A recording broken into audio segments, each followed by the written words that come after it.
আমার জন্মদিন নিয়ে ছোটবেলায় খুব একটা মাতামাতি কেউ করতো না, মানে আমি আমার বয়সে অন্য বাচ্চাদের যেমন দেখতাম যে একটা ব্যাকগ্রাউন্ড সাজিয়ে মা বাবা একটা অনুষ্ঠান থ্রো করতো বেলুন দিয়ে, সেই হ্যাপি বার্থডে লেখা সাজিয়ে, তো এরকম করতো না। এগুলো দেখতাম, আমার হয়তো মনে মনে ইচ্ছে হতো। তো আমার একবার জন্মদিনে আমি এই দেয়ালটা, একটা সোফার ওপরের দেয়াল, এই দেয়ালে ড্রয়িং খাতা থেকে পৃষ্ঠা ছিঁড়ে নিজেই হ্যাপি রং দিয়ে লিখেছি happy birthday, wish you many many happy returns of the day, bless you, এই সমস্ত লিখে আবার ড্রয়িং খাতারই পৃষ্ঠা ছিঁড়ে ওই রং করে শেকল বানিয়ে বানিয়ে এখান থেকে এখানে, মানে বিভিন্ন রকম করে নিজেরটা নিজেই সাজিয়েছিলাম। মানে আমি ছোটো থেকে এরকম, আমার যেটা মনে হয় যে ভালো লাগে, মানে আমার জন্য কেউ না করলে আমি কখনো তাকে বলি কেন করছে না, বা কারোর কাছে কোনো দাবি নেই। মানে আমার যেটা প্রয়োজন সেটা আমি নিজেরটা নিজে করে নিই, যেমন করে হোক। তো এইটা করার জন্য আমাকে মানে কি বকা যে দিয়েছিল মা, মানে রীতিমতো বলছে নিয়ে আয় সার নিয়ে আয়, কাগজগুলো তোল, এগুলো তোল, এগুলো আজকে তুলবি তারপরে হবে।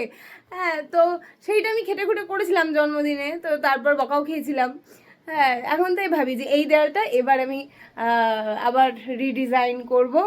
তো মা বাবাদের এটাই বলা, বাচ্চাটা যেটা করছে সেটাকে উৎসাহ দিন, নো বকাঝকা প্লিজ। ওটা বেশি দিন করবে না, মানে খুব কম দিনই দেখবেন করবে, তারপর মোবাইলে ঢুকে যাবে, নিজের কেরিয়ারে ঢুকে যাবে। তো এনজয় ওদের ছোটোবেলাটা।